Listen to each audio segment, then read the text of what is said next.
All right, thank you everyone for coming today. Yesterday I had a conversation with Jim Popp about his future. His contract expired at the end of this year, and he agreed it was in the best interest of the franchise to relinquish his general manager duties. He will consult with us till the end of the season and be available to Michael and John as we move forward. I am very pleased to introduce Pinball Clemons, as everyone affectionately calls him, Pinball, as our new general manager for the franchise. John Murphy will join us as well as vice president of player personnel. And Pinball needs no introduction, so I'm going to turn it over to him right now. Well, well, pardon the first expression, but even seeing your brilliant faces, this is not where I wanted to be today. I first want to pay tribute to Jim Popp, who is an icon in our league. He has brought us a championship 2 years ago and has been one of the best representatives of our league in a long time. And so I first want to start there. Further to that, I want to say that we have to put our big boy pants on. There are days like this, and I'll ask you to excuse me for not smiling as much as normal, but there was also an opportunity here to try to, again, try to reciprocate to our fans some of what they've given me. And so when I was asked the first time, I said no. And then I said no again.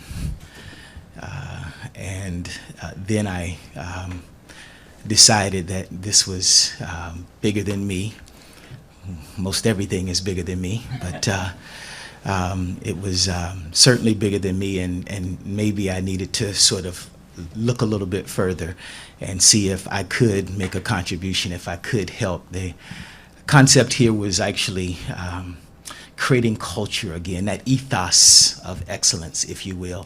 And so creating culture, I think our goal here is to build bridges, not fences. And so as we go here, we are looking to try to build a culture first. We maybe have had a little bit of challenge with transition the last many years and sort of understanding who we are, where we're going, and we've trying to really begin to understand who we are again. And I'm an old guy now, having I've been here 30 years. This is my 31st season, and so I'm one of the old guys now, and so hopefully we can let the guys know who we are and begin to build that brand again.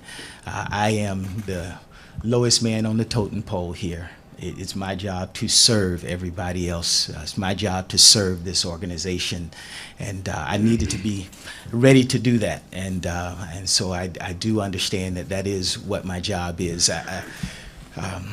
I stopped coaching in 2007 because my oldest daughter was starting high school. It was the last 4 years. All three girls would be home together. And that oldest daughter is in the back room there, in the back of the room there now, and she's graduated with a degree in journalism. My middle daughter beside her is in her final year of business and law at Ryerson, and our final semester actually. And my little one is actually in her final year of high school. So it is, I stopped when my oldest daughter started high school, and back again now when my youngest daughter is finishing high school. And I can't tell you how passionate I am about this team and this league, and how passionate I am about our fans. And it is my goal to do my level best to make sure that we are not just a competitive team on a consistent basis, but we want to return to being a championship team. Now, we've had some championships here. As a matter of fact, I think we have as many as anybody in the last 30 years since I've been here. I think we have 6 championships. I think Calgary probably has 6 or maybe 7. I think there are 6 as well. And so we've won as many championships, I believe, as anybody else, but we haven't had the consistency between. And I was surprised when I started to look back. We haven't had very many runs where we had 500 or better seasons in a row. I think we had, and so with that, we really want to be a consistent team as well. We have so many different outlets that are available to us now with this relationship with MLSC. There's a young man who we drafted many years ago, and I'm going to bring him on he's a graduate of Columbia University, Ivy League young man, and he didn't come to play with us at the time. His name is Jarrell Coburn, but in doing so, while he didn't play with us, he had a job working on Wall Street, so he deferred to that rather than being a rookie player here. But he has become a great friend and is great at analytics and data and the big data. And so we're going to try to take advantage of those things. We've got so many great people to be able to pull on when we look at what the Raptors and Masai Ujiri has done and the way they've used analytics and done some forward thinking. We also look at Kyle Dubas and the way he's looking forward, and I'm hoping Jamil will be able to bring a little bit of that aspect to us. And so we want to grow, we want to learn, and we want to produce something here that has a lasting quality. I can ramble all day, so I'm sure you'll have plenty of questions. So I'll pause here. Mike, playing in Toronto on any of the professional teams is not easy. There's high expectations and there's a lot of pressure. I wanted to know what is going to be some of your expectations from this team as a GM. And what are some of the things you're hoping to do moving forward to help with success of this team? We understand that this is a building process, right? We are not going to make promises, right? We're going to work hard and build this back, right? We need to build a championship team. That doesn't happen overnight. We have to have a foundation in place first. When I look at the great teams that we've had in the past, right? We had guys that are still in this community today, right? Who have families who've grown in there, and so it really is growing those steady leaders. John Wooden said, "No written word, no spoken plea can teach our youth what they should be, nor all the books on all the shelves. It's who the teachers are themselves. The number one determinant of a child's success in the classroom is the teacher that stands in the front of that classroom, the leader. Leadership is important, and so it is having those leaders who are not just founded on the team, but many of them who are founded in the community, who are committed to the team, and are willing to go through that struggle, through the rough times. And so we need those guys who will identify themselves. We'll have to bring some of those guys on board, and this is a building process. It won't happen overnight, and we understand that, but we are committed to the ultimate success of that. I think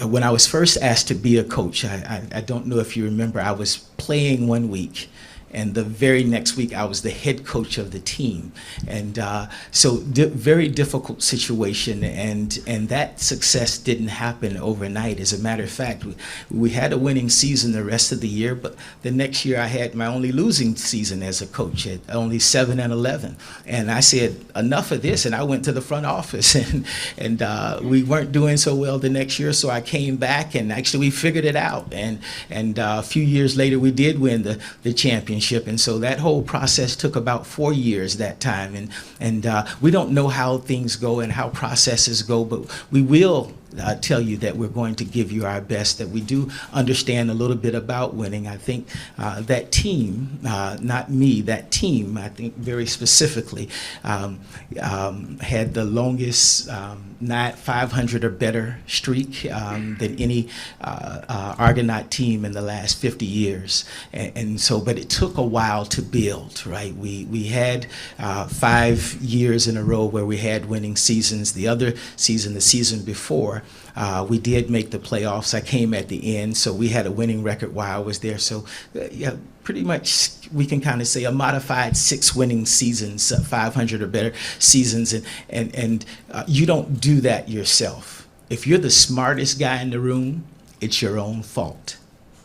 You do that by building excellence around you, and that's what we're talking about. And so for me, I understand that I'm pretty useless by myself. I can't do much, right?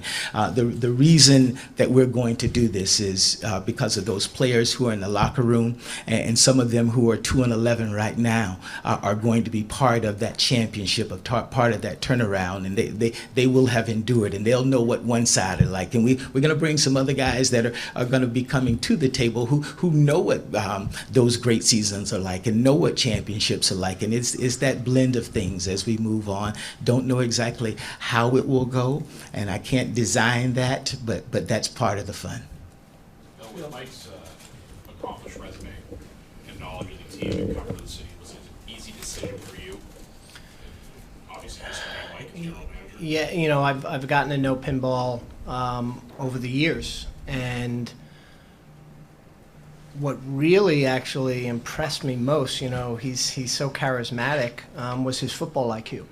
And he had a deep love for this team. And when I first met with him, we were 0-6 when I talked about, would you ever consider coming back with the Argos in some capacity? The idea was not to change over management. I think at some point, and in some ways it's difficult to be here having gone through a coaching change and now a general manager change, because I'm a big believer in my history. 25 years as an executive has been consistency and building a core. And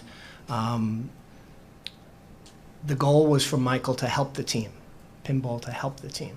But at 2-12 and going into 2020, it was unacceptable not to be in the playoffs 2 years in a row. And as we got closer to being eliminated, you know, Pinball became an advisor and saw some things in this franchise that we need to fix.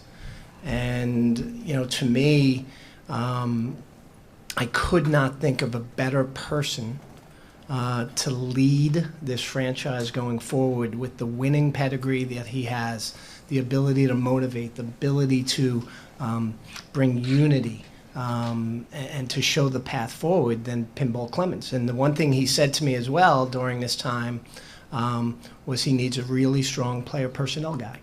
And I have spent the last year meeting as many people as I could who've had success in the CFL and who've been around the CFL long enough. And John Murphy's name came up a number of times. He had been consulting with us a bit with Jim over the last 6 months or so. And you know, Pinball and I had talked about that. You know, John comes from the school of John Huffnagel and Chris Jones, and was very successful with Calgary and with Saskatchewan. And I think this is going to be an incredible 1-2 punch, because I think their strengths will actually amplify the franchise going forward. But in terms of the leadership, this is going to be Michael's team. And, you know, I know what I don't know. What I do know is I do know what winning franchises look like. And we were not looking like a winning franchise. And with his pedigree, he's got 4 Grey Cups, 3 as a player, 1 as a coach. You know, John has 2 with Calgary. And we need that leadership. And 2020, in a lot of ways, folks, starts today. And I'm incredibly excited. I got to tell you, this man loves the Argos. And for me, when I thought about the future of this franchise, it in some ways goes back to, it was a no-brainer that I don't think there's anyone better suited to be the leader for this franchise going forward than Pinball Clemons. Peter, question for you. Great to see you, by the way. Thank you, sir.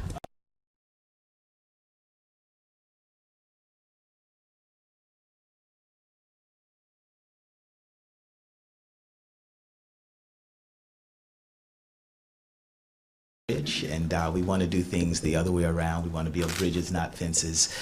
We like many of the things that we see, and some need well, they need some bridge work, right? And so we're happy to sort of move along, and it really is though about building that excellence around you. My greatest strength, my very greatest strength, is I understand how important I'm not.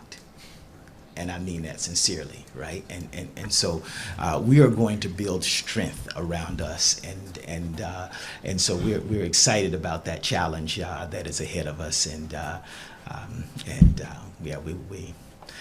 yeah, that I can be excited about today. I'll smile more tomorrow. Yes. How important is it to have a passion for pride and winning? You talk about bridges. There are a lot of frustrated Argo fans out there who I've spoken to. They've called me and asked what we can do.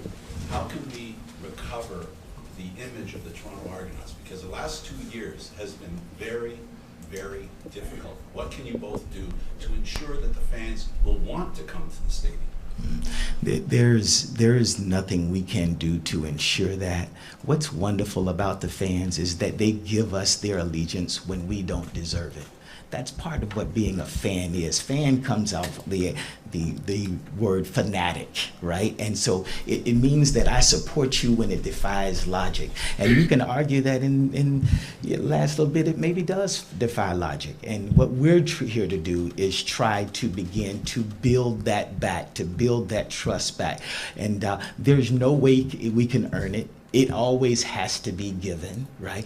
But we're going to do our best to earn as much of that respect and understanding. This is that their hard-earned money that they work for, and so you know, I didn't need a job. Right? I have a wonderful foundation that I love, and I like make a living talking to people. I talk and they pay me, right? And so, like, I'm not in this job because I need a job. I got a bunch of jobs, and like I don't need. I'm here because I love it, and I care about our fan base, right? And we want to make it better. And it's not going to happen overnight, right? But we're going to do our best to infuse that very same passion to every player that walks through that door. Two questions. No, age before beauty. Your assessment of Corey, the coaching staff, and for John Murphy, the trade deadline comes tomorrow. Do you suspect that you'll be making any moves in the next 24 hours? I would say that John is fooling around with his phone. He may be doing just that now. So he is at the end of this press conference, and probably a little bit before it. I imagine he has made a couple of calls, as I understand it, and we'll be working towards that. But the public assessment again is not something that solid ball clubs do, right? We don't you know, ever want to fall in that territory. And if we do, if I ever answer a question like that for you, would you slap me? All right. All right. Michael, I'm just wondering then, are the next 4, 5, 6 games then, are they in audition for the coaching staff? Will you be watching them? This is for us an opportunity to get a head start on 2020, right? And so with that, having that opportunity to get a head start on 2020 puts us at a small competitive advantage. Yeah. We would rather sort of, you know, be kind of going into the playoffs but it does give us a small competitive advantage. And as far as assessing goes, it's our duty to look at everything. Have you had an opportunity to address the team this morning? A quick opportunity to address the team and Just prior. just prior to the meeting. Yes, sir. Mike, how are you planning to overcome the fact that, assuming a general manager's job immediately, Yes. you haven't been working in the business of football over the last number of years? I plan to do that by building a team, and that's something that I've had a little bit of experience in, building teams, and it's something that I talk about quite a bit in what I do present day, and consistent with that. It's not I, right? It's not I thing. If it's me, this can't be done, right? If it is just me, this cannot be done, right? We're going to build a strong, capable team around us, right? That's the only way that we're going to have any success. So I do have a little bit of experience building teams and understanding how to win, what it takes, and being able to assess and those kind of things. So I have a little bit of experience there, but I don't have nearly enough to do what we need to get done, right? We have to do that as a collaborative, right? So that is a we thing, and as it relates to the things that are usually associated with the GM, the negotiating contracts and all of those things, that's going to fall in Murph's hands. Could you expand a little more on, you talked about the gentleman you're going to bring in who kind of brings an analytics approach. Could you expand a little more just about how you connected to him and what roles you see him playing? Well, the reality is that's part of our development. That's part of our longer term development, and these guys don't even know about him yet. So yes, yes. So that's part of getting to phase 5, and yes. I'm sorry. Did you say something else? So this young man grew up in Scarborough, played football at Columbia, and is a tremendous young man who is one of my best friends who I interact with, and we've talked about he talks about big data and all these kinds of things quite often, and so. I started asking just generally, like, can you help our team out, right? Is that possible? And so I did give him a quick call last night after I talked to Bill, and we had this conversation, and we decided that this was going to be real. I had that quick conversation with him last night, and he'll be a guy that I love to introduce you to. He's a really neat guy, and you'll have a chance to chat with him, and we'll see how it fits our game, right? When you look at soccer, right? I'm sorry, football. The other football, yes.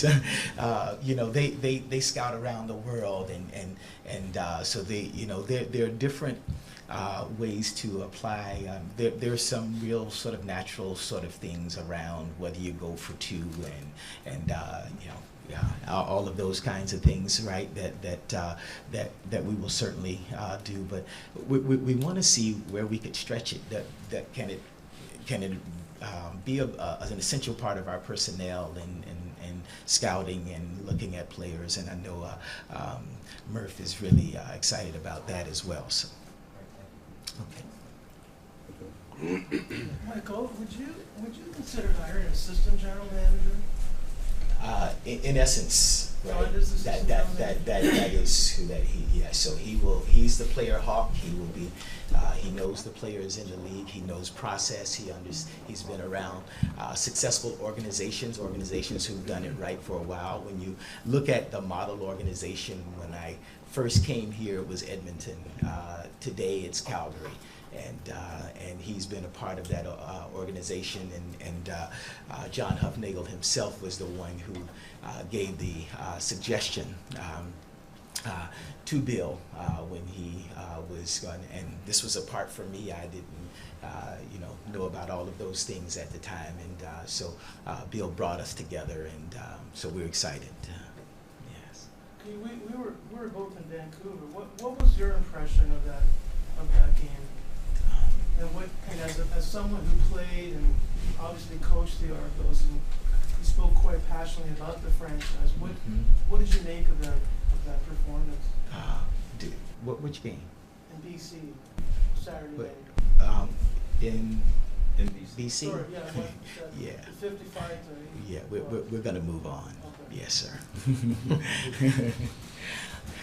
So if John is the GM, can you please explain to us what you're bringing? Aside from the fact you have a wonderful personality, the fans trust you, what else are you offering as far as the GM portfolio is concerned? What is your responsibility? When you say he's the GM, no, I'm the GM. Right, and so I will have last call on many of the things that we do, right? But we will do them collaboratively. We need to agree. We need to be in agreement anyway. Bill will also at times be in on those sessions. For me, part of what my job is to do is to bring the group together, right? To bring the team together, if you will, and that's not only our guys on the field. It is our team off the field and how they work together. Our front office group that we have that work here with us, as well. My job is to work with the coaches, also potentially working with players. We don't get in the coach's way, right?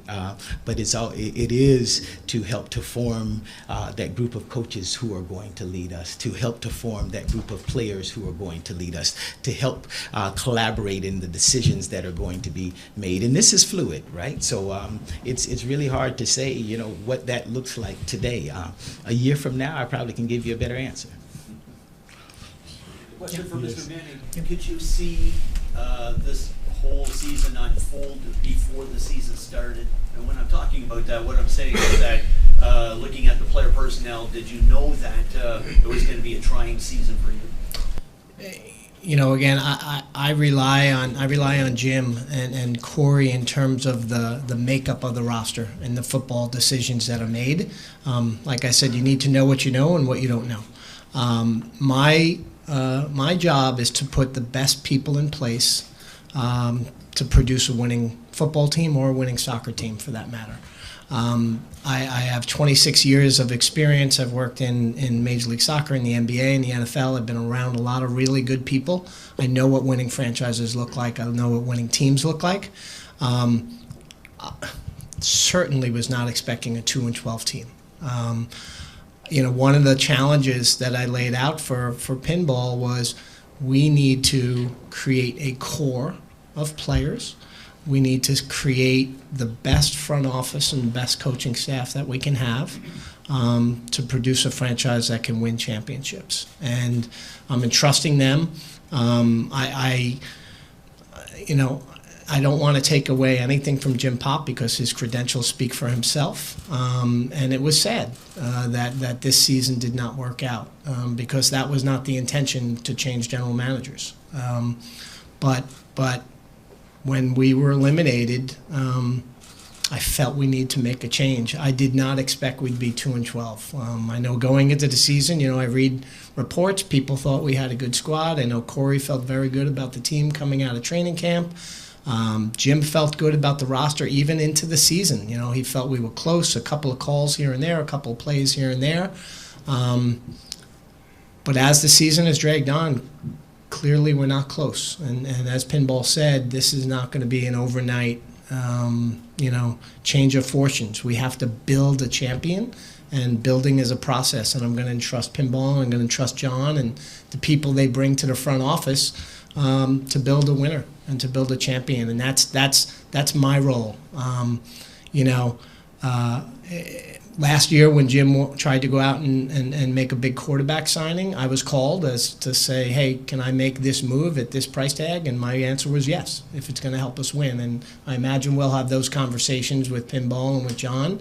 But I'm going to entrust them with the leadership of the Argos to run this franchise. And like Michael said, you don't want to be the smartest guy in the room. You need to surround yourself with really good people. And I think I've done that today with Pinball and with John. A follow-up question, the quarterback position, will that be the first priority? I I think it's a priority. You know, I know Michael and John do too, and as we get into that, though, I'm going to rely on their expertise. That's not my call. I really want to, and Michael knows this, and John knows this. I'm bringing them on board for their football IQ, and I think Pinball's strengths and I think John's strengths will actually complement each other really well with our franchise, and so I'm looking forward to how they want to shape the team going forward. I'll help you answer that Yeah. question. In 6 Grey Cup championships here, our quarterbacks have been Matt Dunnigan, Doug Flutie, Damon Allen, and the other guy is Ricky Ray, right? So those encompass our 6 championships, right? So there's a lot to say. You know, we have to build a strong team, right? There's no question about that, but ultimately we can't disguise the importance of that position, right? Yeah. Michael, what do you know about Zach Collaros? Could he emerge as your guy moving into this new era? Yeah, Zach Collaros could be that guy, right? But you know, right now, Zach Collaros is not physically playing, right? He could emerge as that guy. Is he feeling better? Yes, but we really don't. It will serve us no good to speculate. But just an addendum, Dave, to your question, just the understanding here that excellence is layered. Right, it's not doing one thing. When you have great teams, right? Great teams don't have just a good offense, right? They don't just have good coaches. They don't just have a good defense. They don't just have good special teams. They don't just have leaders on the team, right? They have most of those things, if not all of those things, right? And so it's a culture that is created from the inside, and that's probably. You know, other than understanding how important I'm not my strongest suit. Right. The last couple of years, how much of a, I don't know, it's challenge, but you know, you're overseeing 2 franchises, and this one you've had to fire a head coach and now a general manager. Can you just discuss from a personal perspective the challenges that you're facing? Yeah, look, it's been extremely disappointing. Extremely challenging, and you know, it's never lost on me the faith that Larry Tannenbaum and the MLSE board entrusted me to take on this franchise when they gave it to me 2 years ago. I felt at that time that, hey, we have a really strong head coach, we have a really strong general manager, this team just came off the Grey Cup.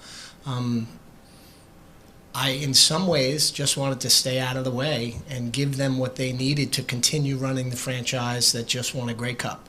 The biggest thing they wanted is they wanted to move out of Don Bosco High School, and they didn't want to train at Downsview Park anymore.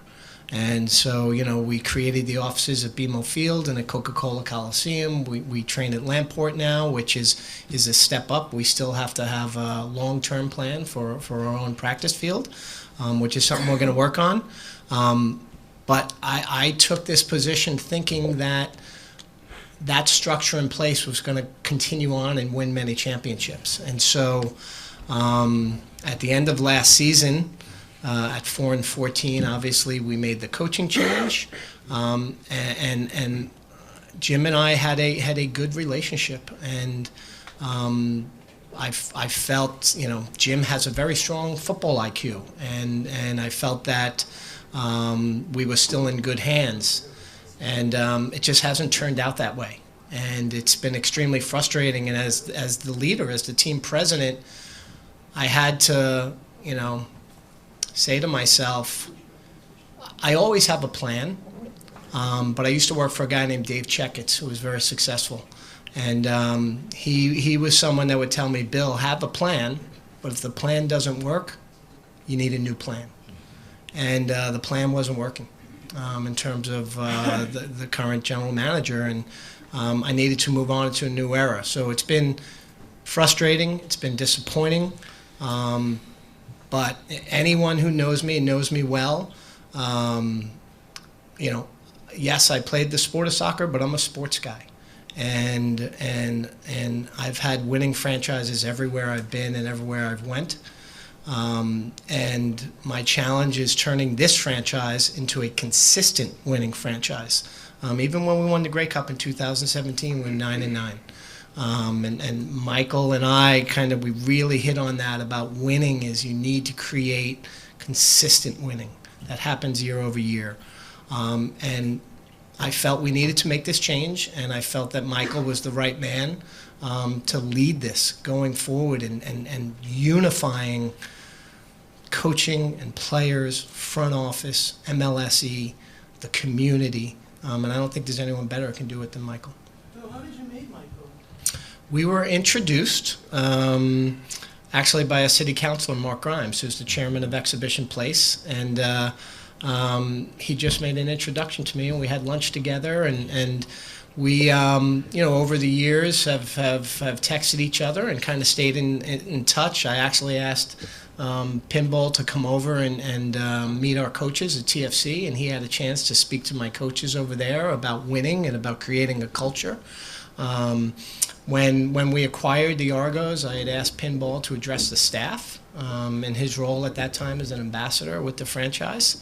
And we developed a friendship. And over the last year, I've tried to spend very much behind the scenes, and I've traveled to a lot of different cities, meeting people who have been involved in the CFL and have had a lot of success in the CFL.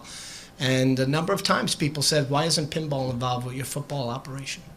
And when Michael and I met for the first time, I would say, about me really talking to him about joining the front office, I asked him why he hasn't been involved in the last 10 years, since 2009, in a real front office capacity or football operation capacity.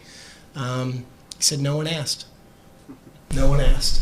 And so I asked him, and he said no, because he had a lot of things going on.